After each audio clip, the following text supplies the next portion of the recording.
exactly 42 years, a jagged, quarter-sized burn mark on Speaker Mike Johnson's pocket Bible concealed a devastating secret, one that survived 3 swearings-in and hundreds of ruthless congressional battles without a single Democrat ever daring question it until today. When Representative Alexandria Ocasio-Cortez locked onto that scarred leather in room 2154, she was absolutely convinced she was springing the perfect, inescapable trap to humiliate a conservative icon on live television. She was dead certain of a viral victory, completely blind to the agonizing history forged into that scorched artifact, and wholly unprepared for the brutal reality she was about to face. The deadliest traps in Washington always snap shut on the hunter who sets them. The atmosphere inside the hearing room in the Rayburn House office building was suffocatingly thick a full hour before the gavel even fell. Reporters from every major broadcasting network were packed shoulder to shoulder with camera crews from C-SPAN, CNN, Fox News, and MSNBC fighting for clear sightlines. The gallery was overflowing with 200 tightly packed spectators, half of whom were progressive activists fiercely sporting pink shirts emblazoned with Tax the Rich across the chest and AOC 2028 across the shoulders. Capitol Police officers stood like statues at every conceivable exit. Chairman James Comer of Kentucky had officially scheduled this gathering 3 weeks prior, noticing the subject as congressional ethics and campaign finance reform. The star witness of the day was Congresswoman Alexandria Ocasio-Cortez of New York, summoned to testify regarding a Federal Election Commission complaint that had been ominously hovering over her campaign organization for 7 long years. The meticulous complaint detailed approximately $885,000 in grassroots donor funds that had mysteriously funneled through a private limited liability company named Brand New Congress, LLC, an entity established by her former chief of staff, Saikat Chakrabarty, with absolutely no public itemization, dictating where those massive sums had ultimately vanished. That was the official agenda, but it was certainly not the narrative Alexandria Ocasio-Cortez had arrived to deliver. The true wild card of the morning, a detail omitted from the original committee notice and strategically appended a mere 48 hours prior, was the abrupt announcement that Speaker of the House Mike Johnson would be making a rare appearance. Exercising his explicit prerogative under House Rule 10, Clause 4, which granted the sitting Speaker the absolute authority to participate as an ex officio member in any committee hearing of his choosing, Johnson had deliberately inserted himself into the fray. It was an incredibly uncommon maneuver, though not entirely without historical precedent. Nancy Pelosi had utilized the exact same rule in 2019 during the initial tremors of the Trump impeachment hearings. For Mike Johnson, this marked only the 3rd time in his 2-year speakership that he had invoked the privilege. He sat quietly at the heavy wooden table directly to the right of Chairman Comer, projecting an aura of unflappable calm. He was dressed in a muted dark gray suit that carried a history of its own, having been originally tailored at an unassuming men's store on Texas Street in Shreveport, Louisiana, back in 2007. It had been meticulously retailored once a year, every year, by the exact same local craftsman named Earl Boudreaux. While Johnson had naturally acquired other suits since ascending to the speakership, he purposefully chose this specific garment for moments of immense gravity, honoring it as the very suit he had worn on the monumental day he was first sworn in as a member of Congress in 2017. He was a man who believed deeply in the quiet power of continuity. Tucked securely inside the breast pocket of that aging suit, resting directly against his left chest, was a small, leather-bound Bible. It was 42 years old, its spine thoroughly cracked, and its pages softened by decades of touch. On the lower right corner of its front cover, roughly the size of a silver quarter, sat a distinct, irregular mark where the leather had been brutally scorched. It was a wound inflicted by intense heat rather than the slow march of time, a scar it had borne since the 11th of May, 1984. He had carried this sacred text into every single committee hearing of his entire political existence, and this high-stakes morning was absolutely no exception. Chairman Comer brought the heavy wooden gavel down with a sharp, echoing crack that sliced through the ambient murmurs of the room. He formally called the House Oversight Committee to order, explicitly stating that their objective was to thoroughly examine congressional ethics and campaign finance reform. Acknowledging the presence of Speaker Mike Johnson participating as an ex officio member, Comer smoothly pivoted, officially recognizing Congresswoman Ocasio-Cortez as the invited witness and offering her the floor for her opening statement.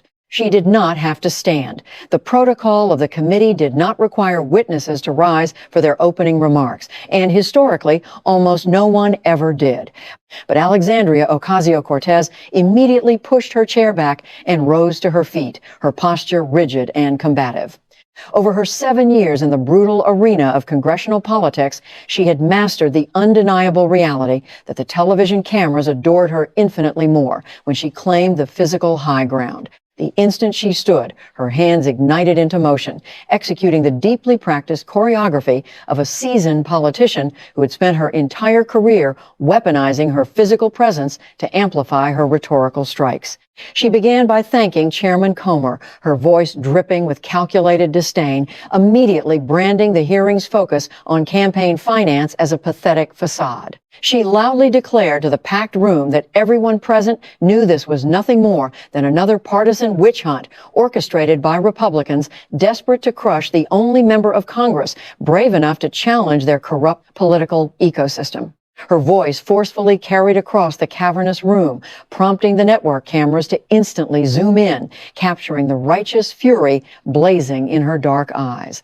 Leaning slightly forward, she directed the full weight of her attention toward the man sitting silently across from her. She explicitly named Speaker Mike Johnson, reminding the American public that this man sat second in line to the presidency, before loudly stripping away what she called the political euphemisms of Washington to expose his true nature. Extending a sharp, accusatory finger directly at him, she branded Mike Johnson a Christian nationalist. She relentlessly cited his public interviews and published columns, loudly proclaiming that he believed the separation of church and state was a complete fabrication. Her voice echoed off the marble walls as she accused him of dedicating his entire 20-year legal career to violently imposing his evangelical religious dogma upon the American populace. She verbally battered his record, citing his defense of laws that she claimed stripped LGBTQ Americans of their fundamental dignity and his open celebration of the overturning of Roe v. Wade. Peaking in her rhetorical crescendo, she quoted his own publications, declaring that he viewed America as a strictly Christian nation that must be ruthlessly governed by biblical principles. Her pitch had officially hit the electrifying register of a campaign rally. Up in the gallery, progressive activists could no longer contain themselves, initiating a soft, rhythmic clapping, while a young staffer in the second row hastily raised a smartphone, recording the explosive confrontation vertically for social media. Ocasio-Cortez's eyes narrowed as she delivered her most vicious blow, staring dead at Johnson as she explicitly equated the Republican Party of 2026 to the American Taliban. She painted the GOP as an authoritarian syndicate of forced birth, rampant book bans, and the ultimate architects of the death of American democracy, explicitly crowning the man sitting across from her as its chief theologian. The camera shutters fired in a rapid, deafening chorus, capturing her pointed finger from 3 distinct angles. She looked directly into Johnson's eyes, her jaw set with absolute hostility, telling him that he was a direct existential threat to every woman, every LGBTQ citizen, every Muslim, Jew, and atheist in the nation. She accused him of trying to demolish the protective wall built by the Founding Fathers, aggressively stating that he did not represent her, the diverse people of her district in Queens, or the millions of Americans who lived their lives entirely outside the confines of his church. She demanded the official record reflect that she had not come to answer trivial questions about campaign finances, but rather to expose the terrifying truth that the Republican Party was entirely run by religious extremists who would eagerly transform the United States into Iran if given half a chance.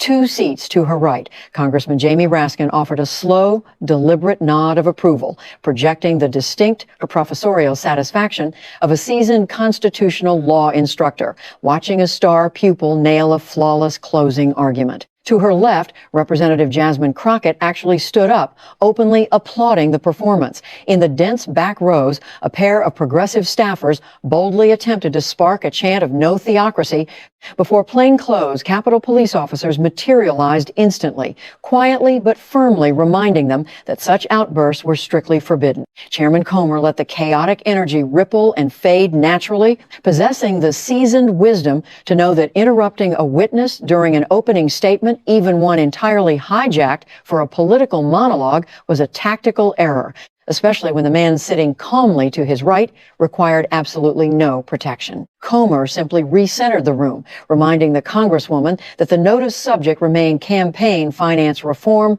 before respectfully turning to Speaker Johnson to ask if he wished to respond before they proceeded to formal questioning. Throughout the entirety of Ocasio-Cortez's blistering, theatrical assault, Mike Johnson had not flinched. He had not shifted his weight in his chair. He had not adjusted his neatly knotted tie. And he had not aggressively scribbled a single defensive note. Instead, his eyes had been cast downward, his attention quietly absorbed by a small object resting gently in his cupped hands. The press corps had meticulously tracked this highly unusual behavior, reporters frantically scribbling in their notepads about the sheer bizarre nature of a sitting Speaker of the House casually reading while enduring a savage, personalized character assassination. As Comer offered him the floor, Johnson slowly lifted his gaze, his expression completely devoid of anger, mirroring the serene stillness of a deep lake. He gently placed the small object onto the polished wood of the table. The high-definition cameras instantly locked onto it, a visibly worn, pocket-sized, leather-bound Bible, its spine lined with deep cracks, bearing that unmistakable, jagged, quarter-sized heat scar on its lower right corner. When Johnson finally spoke, his voice completely betrayed the room's chaotic expectations. It lacked the folksy, theatrical drawl typical of Southern politicians, and it possessed none of the booming, combative volume usually deployed to match Ocasio-Cortez's energy. It was, instead, a profoundly quiet, deeply measured tone. It was the precise, anchoring voice of a man who had spent 2 decades meticulously explaining complex constitutional law to anxious clients in cramped conference rooms across Shreveport. Louisiana, a man who inherently understood that the softest voice in a screaming room inevitably commands the sharpest attention. Looking directly into the eyes of the woman who had just verbally eviscerated him, he softly acknowledged that he had heard every single word she had spoken. He possessed the quiet vulnerability to admit, completely devoid of political posturing, that her accusations had genuinely hurt him. He methodically recounted her exact insults, the labels of religious extremist, the American Taliban, the sweeping claims that he was an existential threat to millions of citizens he had never even met. Acknowledging the extreme gravity of her claims, he promised her an equally serious response, gently resting his right hand atop the scarred cover of the small Bible. It was not a performative gesture designed for the cameras, but rather the unconscious, tender movement of a man anchoring himself to something of immeasurable personal value. Ocasio-Cortez, fully vibrating with adrenaline, did not wait for the chairman's recognition. She leaned aggressively over the witness table, her eyes intensely locked onto the battered book under his hand. Sensing what she believed was a fatal vulnerability, her voice took on the sharp, predatory edge of a politician moving in for the kill, loudly demanding to know what exactly he was holding. Johnson's calm remained completely unbroken, as he plainly identified it as the Bible his father had given him on the 15th of May, 1984, when he was just 12 years old. Looking directly into the camera lenses, he preemptively dismantled any accusation of political theater, stating with raw honesty that he carried it in his breast pocket every single day of his life, and that today was absolutely no exception.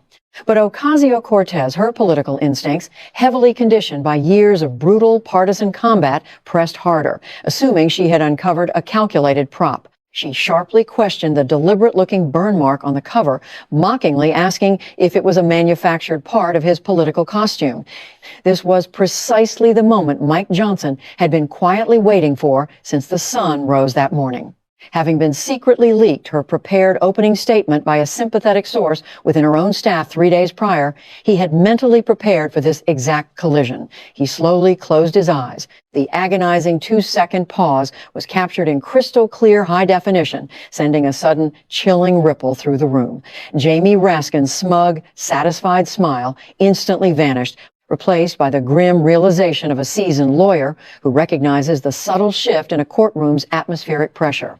Jasmine Crockett shot a nervous, darting glance at Raskin, who refused to meet her eyes. When Mike Johnson's eyelids fluttered open, his voice had dropped to a near whisper, carrying an eerie, devastating clarity. He quietly corrected her timeline. The burn mark, he explained, was from the 11th of May, 1984, exactly 4 days before the Bible was gifted to him. Without raising his voice, without pausing for dramatic effect, and without seeking the slightest validation from the stunned audience, he began to narrate the darkest day of his childhood with the clinical, heartbreaking precision of an oncologist delivering a terminal diagnosis. On that spring morning, his father, Pat Johnson, a dedicated 19-year veteran of the Shreveport Fire Department, responded to what was dispatched as a routine structure fire at a chemical storage facility. What the brave men of Engine Company 4 could not have possibly known, because the facility's owner had illegally hidden the inventory to dodge minor inspection fees, was that the building secretly housed approximately 400 gallons of highly volatile industrial solvent. For a mere $4,000 fine, the owner had inadvertently engineered a death trap. Johnson's voice remained incredibly steady as he painted the horrific reality of a flashover for the millions watching at home. He described the terrifying microsecond when the ambient air itself morphs into combustible fuel, causing every single object in a room to simultaneously ignite, skyrocketing temperatures to over 1,200 degrees Fahrenheit in less than 2 agonizing seconds. He spoke of the absolute lack of warning, the total absence of escape, and the brutal binary between living and dying. Inside that inferno was his father, alongside his best friend of 11 years, 38-year-old Dan Shelton. Shelton, a father of 3 with a 4-month-old baby girl named Charlotte, did not survive the blast. Mike Johnson's father barely made it out alive, dragged from the roaring flames by colleagues who initially believed they were retrieving a corpse. Johnson clinically detailed the catastrophic 3rd-degree burns covering 41% of his father's body, describing how the heavy turnout coat had literally melted into the flesh of his back and shoulders, and how the protective helmet had gruesomely fused to the left side of his scalp. He recalled the exact time of admission to the Louisiana State University Medical Center burn unit and etched the name of the chief surgeon, Dr. James Whitaker, into the Congressional record, recounting how the doctor had explicitly told his deeply terrified mother to gather the family and prepare for an imminent death. The silence inside room 2154 had become absolute, a heavy, suffocating blanket of attention, where even the quiet rustle of a reporter turning a notebook page echoed like a gunshot. Staring directly into Ocasio-Cortez's rapidly widening eyes, Johnson explicitly rejected any notion of seeking sympathy. He was sharing this nightmare solely because she had mockingly weaponized the burn mark. He transported the room back to his 7th grade math class, describing the hollow dread of being pulled out by the principal, meeting his mother in the sterile office, and instantly knowing the horrifying truth because a firefighter's wife and a firefighter's son share an unspoken vocabulary of tragedy. He described the miraculous, agonizing survival of his father, attributing it entirely to the ferocious, unyielding prayers of his mother during those torturous 116 days in the intensive burn unit. He detailed the 11 grueling skin graft surgeries, the 3-week medically induced coma, and the brutal aftermath where his father, permanently disabled at 42, had to relearn how to stand, walk, and feed himself. Then, Johnson brought the narrative directly back to the physical object resting under his palm. He described visiting the hospital 4 days after the fire, a terrified 12-year-old boy confronting a figure wrapped entirely in white bandages, kept alive by humming machines with only a single, unburned eye, proving that the man in the bed was actually his father. Resting on the sterile bedside table had been the very Bible he now touched. It had been writing inside his father's breast pocket, directly over his heart, shielded just enough by the thick leather of the turnout coat and the angle of his collapse during the flashover to survive the 1,200-degree heat. The bottom corner had scorched, but remarkably, not a single delicate paper page had burned. Johnson offered to show the untouched pages to the Congresswoman, though he made no move to open it, intuitively knowing he had already paralyzed the room. He recounted his exhausted mother running on fragments of sleep, placing the book into his small hands because his father's ruined muscles could no longer lift it. Through the hiss of the mechanical respirator, his mother had leaned close to translate his father's muffled words. "Mikey, your daddy says he wants you to have this. He says a man's got to have something to hold on to." Johnson's voice finally swelled with a quiet, undeniable pride as he listed the decades he had carried that scarred book, through middle school, high school, and college as a first-generation graduate. Through law school, 2 decades of intense constitutional litigation, his swearing in to the state legislature, his arrival in Congress, and his monumental ascension to the speakership. He carried it not as a political prop to enrage his opponents on live television, but as a living testament to his father's survival and a daily reminder of the physical and moral burdens carried by working-class families. The burn mark was not theater, it was a scar of survival. The heavy silence stretched on. Jasmine Crockett's phone lay forgotten on the desk. Jamie Raskin's face, usually arranged in the smug contours of a Harvard-trained tactician waiting to spring a trap, had completely dissolved into an expression of grim realization.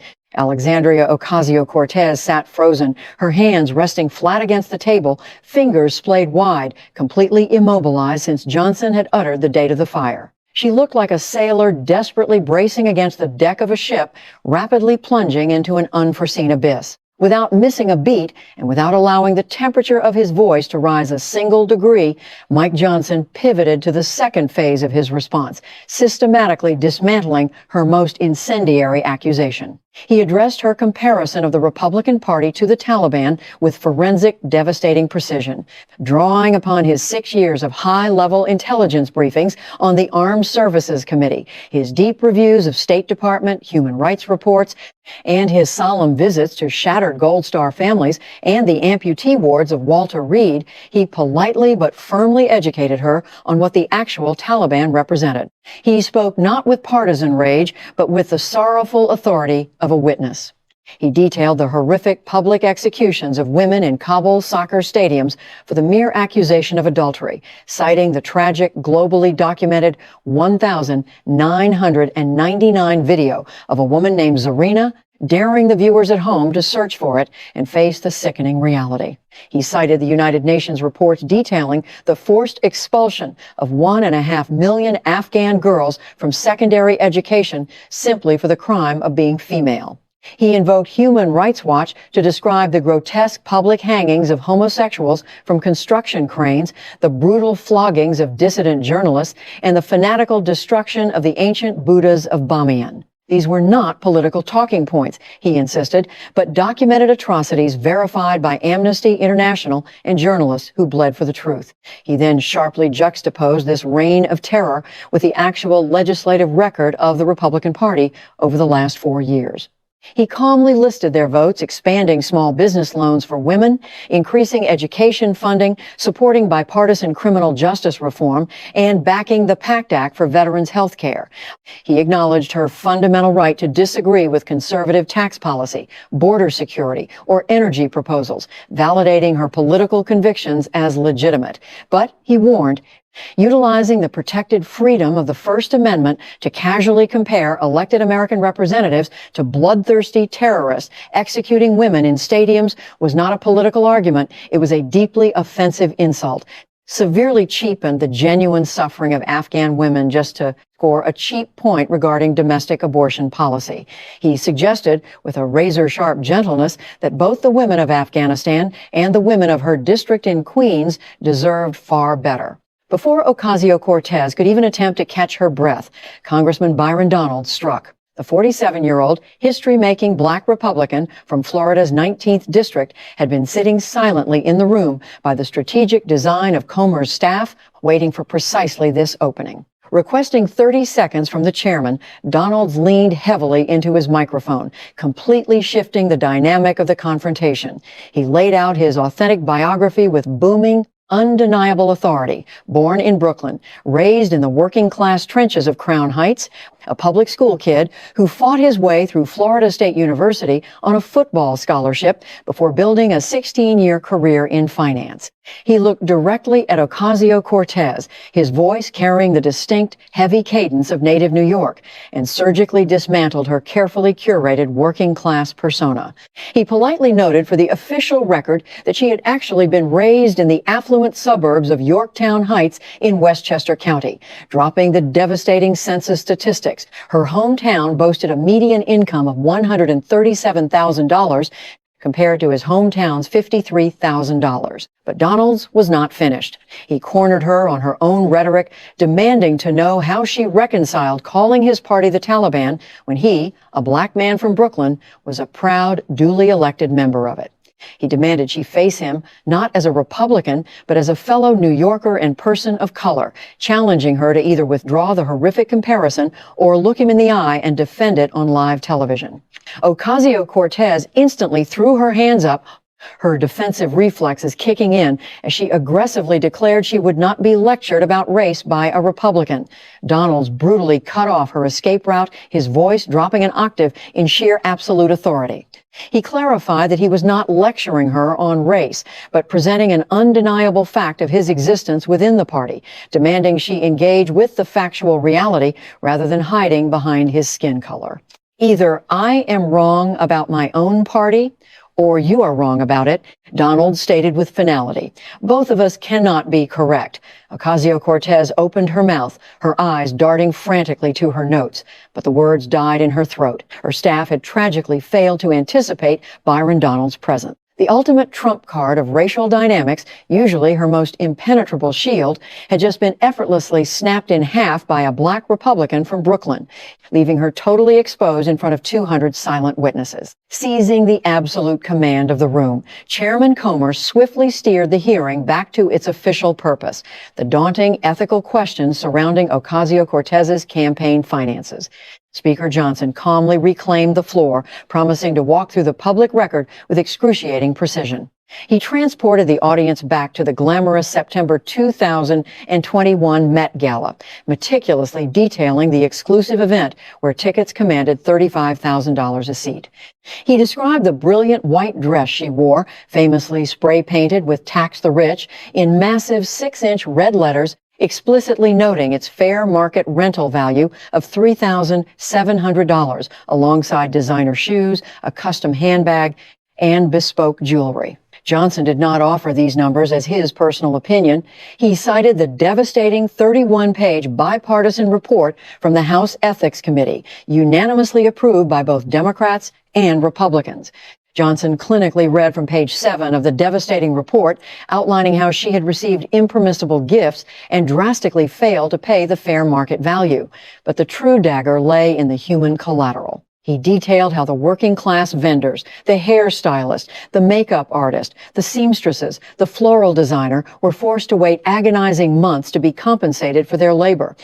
He highlighted the brutal irony of a hairstylist being pushed to the brink of filing a formal complaint with the New York State Department of Labor just to get paid for styling a dress that demanded the wealthy pay their fair share. He noted that she only finally complied and paid the outstanding $2,732 bill after being formally ordered to do so by the Ethics Committee. Setting the scarred Bible down once more, Johnson's eyes softened with a dangerous, deeply personal intensity. He explained exactly why the specific scandal disgusted him on a fundamental level, returning his narrative to the horrific aftermath of the 1984 fire. With his father fighting for his life in the burn unit and his mother forced to abandon her job to care for a shattered husband and 4 young children, the Johnson family plummeted into severe financial ruin. He described the terrifying backlog of bills, the mortgage on their modest ranch house on Uri Drive, the electricity, the water, and most heartbreakingly, the debt to the funeral home for the flowers his mother stubbornly insisted on sending to the grieving family of the fallen firefighter, Dan Shelton. Johnson conjured the vivid image of a crinkled yellow legal pad sitting on their kitchen counter, where his exhausted mother meticulously tracked their 37 crushing debts. He revealed that he still kept that exact pad in a cardboard box in his Capitol office. He described the agonizing 3 years and 10 months of scraping together meager disability checks and exhausting part-time nursing shifts, his mother's hands violently shaking from stress as she systematically paid off every single dime. The absolute final payment, he recounted, was a check for a mere $71 sent to a local electrician named Robert Pettigrew in January of 1987. A 15-year-old Mike Johnson had addressed the envelope because his mother's hands trembled too violently to write legibly. Looking Ocasio-Cortez dead in the eye, his voice thick with raw emotion, he revealed the exact words his mother had spoken to him at that kitchen table. "Mikey, write the address neatly." Miss Pettigrew waited a long time for this check. "The least we can do is make the envelope look like we cared." He slammed the stark reality of true working-class honor down onto the heavy wooden desk. His mother, devoid of an elite Boston University economics degree, lacking a congressional salary, and entirely without a highly paid staff, ensured every bill was paid because, as she proudly stated, a Johnson pays what he owes, even if nobody is watching, because the Lord is watching. The contrast he painted was absolutely lethal. He juxtaposed his mother's grueling 4-year struggle to pay a local electrician $71 with Ocasio-Cortez's 4-year delay in paying working-class women for a luxury Met Gala styling, a debt she only settled under the threat of bipartisan congressional sanction. He explicitly stated that the difference between his mother and the Congresswoman wasn't wealth, education, or political sophistication. It was the fundamental bedrock of character. He accused her of wearing a performative message to the billionaires while sending a deeply devastating reality to the working class through unpaid invoices, a reality he assured her the working class heard loud and clear. Pushed entirely past her breaking point, Alexandria Ocasio-Cortez violently shoved her chair back and sprang to her feet, abandoning all pretense of procedural decorum. The defensive, practiced choreography returned with furious, erratic energy. Her hands sliced through the air as she screamed her outrage, accusing him of weaponizing his mother's pain and his father's horrific burns in a desperate act of political theater designed exclusively to humiliate her on national television. She branded his entire narrative as gross emotional manipulation disguised as Christian humility. Pointing a shaking finger at him, she launched into a desperate, ferocious counteroffensive targeting his legislative and legal record. She scorched him for his 2004 Shreveport Times op-ed, screaming that he had publicly labeled same-sex relationships as inherently unnatural. She attacked his celebration of the fall of Roe v. Wade, grotesquely accusing him of forcing 10-year-old rape victims to carry pregnancies to term. She berated his stance on the separation of church and state, his academic citations of controversial evangelical historian David Barton, and angrily listed his financial ties to Liberty University and religious advocacy groups, screaming that he was dripping with undisclosed conflicts of interest while hiding behind the shield of a dead firefighter's memory. As she aggressively slammed herself back into her leather chair, the progressive gallery erupted into desperate, chaotic applause. Jasmine Crockett leaped up, clapping furiously, while staffers boldly chanted, "AOC, AOC," until the Capitol Police physically intervened to silence them. Jamie Raskin finally managed a slow, satisfied nod, genuinely believing his colleague had just delivered a fatal, insurmountable counter-barrage. For 20 agonizing seconds, Ocasio-Cortez owned the oxygen in the room, her chest heaving as she absorbed the frantic applause, her face reflecting the desperate relief of a brutally beaten fighter who had finally managed to land a staggering haymaker punch. Mike Johnson simply waited. He did not interrupt her tirade. He did not flush with anger, nor did he shrink in defeat. Instead, his face registered a subtle, almost imperceptible relief, the exact expression of a seasoned witness, realizing opposing counsel had just completely exhausted their ammunition. When the chaotic room finally fell silent, his voice emerged even quieter, yet terrifyingly precise. He explicitly refused to run from his record, promising to dismantle her 5 attacks chronologically so the American public could judge his constitutional convictions for themselves. He tackled the same-sex marriage op-ed first, looking her directly in the eye and confirming that her quotation was entirely accurate. He unapologetically owned the words he had written at 32 as a Southern Baptist attorney, refusing to grovel for political comfort. He admitted his private theological convictions remained unchanged, but immediately pivoted to the ironclad reality of constitutional law. He reminded the room that since the Supreme Court's 2015 Obergefell decision, he had never once utilized his immense governmental power as Speaker to obstruct a single LGBTQ American from exercising their recognized rights, passionately defending the absolute difference between private religious belief and the impartial execution of the law. Regarding abortion, he proudly owned his celebration of the overturning of Roe v. Wade, arguing strictly from the bedrock of constitutional law that the issue belonged to the democratic process of individual states. But his eyes flashed with cold, contained fury as he addressed the horrific accusation regarding the 10-year-old rape victim. He demanded absolute precision, explicitly stating he had never in any capacity argued for such a barbaric outcome. He exposed her manipulation of the 2022 Ohio case, noting he had absolutely zero jurisdictional power over state law, and firmly placed on the permanent record his unwavering support for medical exceptions regarding rape, incest, and the life of the mother, refusing to allow her grotesque distortion to stand. He swiftly dismantled her attack on his views regarding the separation of church and state, citing the exact historical origin of the phrase in Thomas Jefferson's 1802 letter to the Danbury Baptist Association, proving it was distinctly absent from the First Amendment. He schooled her on first-year law school principles, explaining that prohibiting a state-established church does not violently eradicate religious expression from the public square.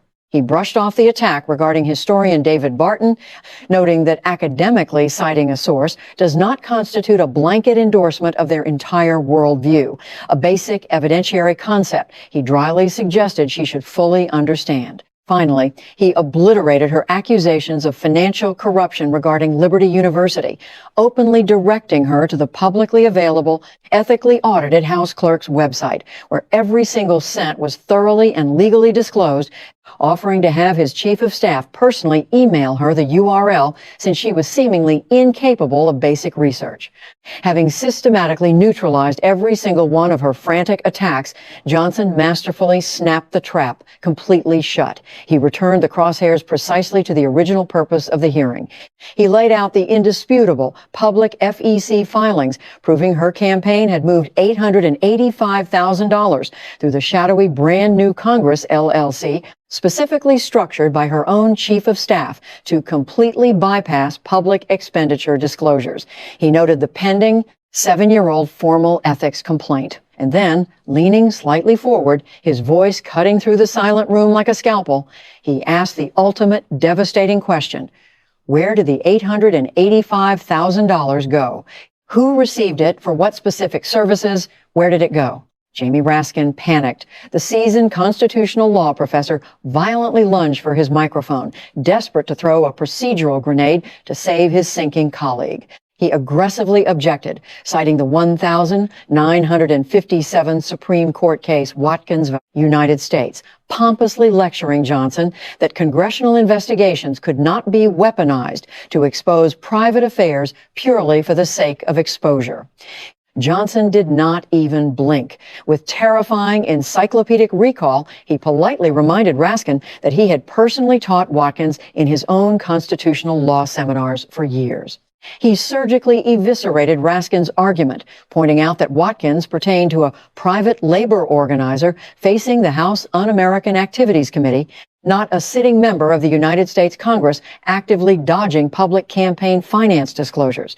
Johnson effortlessly countered with the crushing weight of Citizens United and FEC v. Wisconsin Right to Life, legally cornering Raskin by reminding him that public officials inherently. He looked at the former professor with a mixture of pity and steel, respectfully suggesting Raskin was deliberately misapplying case law because he had completely run out of substantive defenses for his terrified colleague. Raskin opened his mouth, desperately searching for a rebuttal, but found nothing but ash. He closed his mouth, stared down at his useless notes, and completely abandoned Ocasio-Cortez to her fate. He had just been legally humiliated on national television by the Speaker of the House for the second time in 4 months. Sensing the impending slaughter, Jasmine Crockett made one final desperate lunge for the microphone, her voice shrill and panicked. She hysterically accused Johnson of being a white Christian nationalist man paternalistically lecturing a woman of color, attempting to ignite the race card one last time. But before Johnson could even draw breath, Byron Donalds' booming voice shattered her attempt. Rotating heavily in his chair to face Crockett directly, the black congressman from Brooklyn forcefully dismantled her narrative. He declared that demanding basic financial accountability from a progressive politician was not an act of white supremacy, but a fundamental accounting question, warning her that redefining racism to shield corruption would absolutely fail, with the millions of minority voters flocking to the Republican Party. Accounting does not have a race, Donalds thundered, effectively silencing Crockett, who stared helplessly at Ocasio-Cortez, possessing absolutely nothing left to offer. The room plunged into an agonizing, suffocating silence. Mike Johnson turned his piercing gaze back to Alexandria Ocasio-Cortez, promising her as much time as she needed, and asked the fatal question one last time: where did the $885,000 go? Ocasio-Cortez's hand slowly reached out, trembling almost imperceptibly, grasping for the condensation-beaded water glass resting on the table. It was her ultimate, deeply ingrained defense mechanism, the graceful, practiced sip of water designed to buy her 3 precious seconds of mental recalibration during brutal hearings. But as her fingers rigidly closed around the cold glass, she completely froze. She stared at the water, then slowly lifted her terrified eyes to meet Johnson's unwavering gaze, before her vision violently snagged on the small, severely burned Bible resting between them. The very book whose history she had arrogantly demanded, whose tragic story she now desperately wished she had never unearthed. Her fingers slowly uncurled, releasing the glass, leaving the water entirely untouched. The 3 seconds stretched into 10 agonizing seconds. The 10 seconds warped into 20 endless, suffocating seconds of pure, unadulterated silence. The ordinary water glass stood as a silent witness to a total political paralysis Alexandria Ocasio-Cortez had never once experienced in her entire congressional career. She had absolutely nowhere left to hide, stripped bare beneath the blinding camera lights.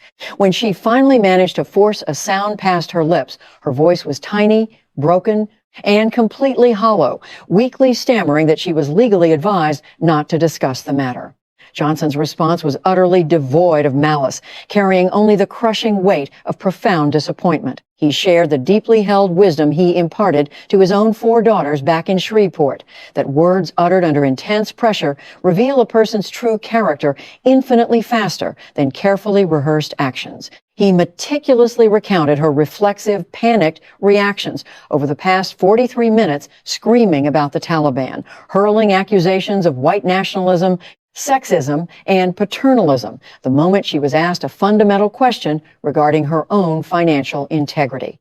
He softly declared that the millions of Americans watching at home had witnessed enough of the unrehearsed Congresswoman to formulate their final judgments. He possessed absolutely no desire to humiliate her further. He simply reminded her, his voice echoing with devastating finality, that while she might dodge the Federal Election Commission, the Lord keeps better books. And you might want to open your own books and see what he has written in them. Yielding his time back to Chairman Comer, Johnson requested one final moment to zoom out, elevating the destruction of one politician into a sweeping indictment of the entire modern democratic apparatus. He painted a brutal, undeniable portrait of a party utterly obsessed with celebrity politics and massive fundraising, yet consistently bleeding massive margins in the very working-class strongholds across the Rust Belt and Appalachia that had voted blue for half a century.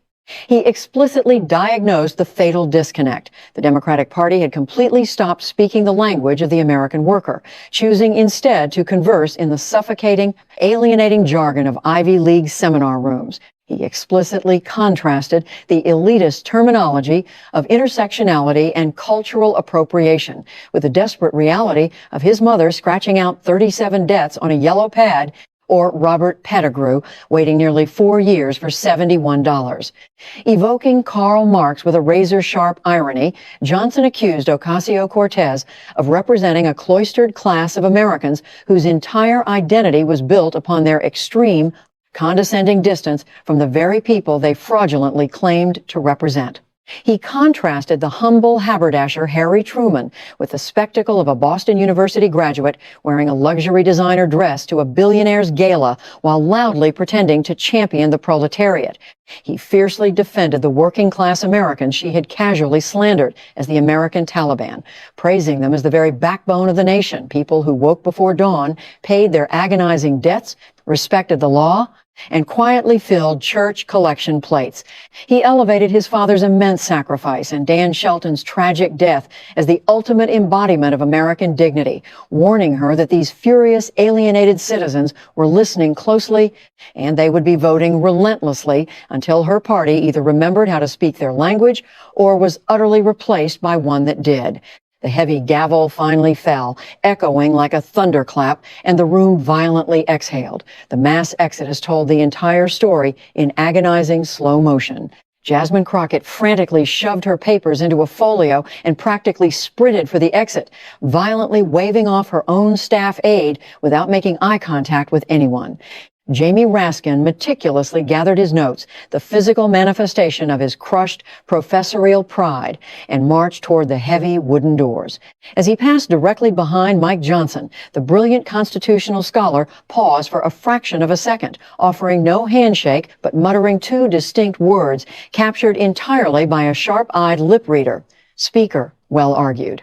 Johnson merely nodded, offering no gloating smile. Alexandria Ocasio-Cortez remained completely alone at the expansive wooden table for a full 90 seconds after the room had begun to clear. Her hands trembling, she finally lifted the water glass and took a slow, mechanical sip. Methodically gathering her scattered papers, she rose and slipped silently out the side staff exit, desperately avoiding the ravenous pack of reporters lying in wait beyond the main doors. Across the room, Byron Donalds firmly gripped Johnson's hand, thanking him quietly. Chairman Comer simply offered a slow, deeply respectful nod, the highest compliment a stoic Kentucky tobacco farmer could ever bestow. Johnson stood, gently retrieved the scarred, leather-bound Bible, and carefully tucked it back into the left breast pocket of his tailored suit, pressing it securely against his heart, the exact place it had resided when his father walked into the inferno 42 years prior. He turned and quietly walked out.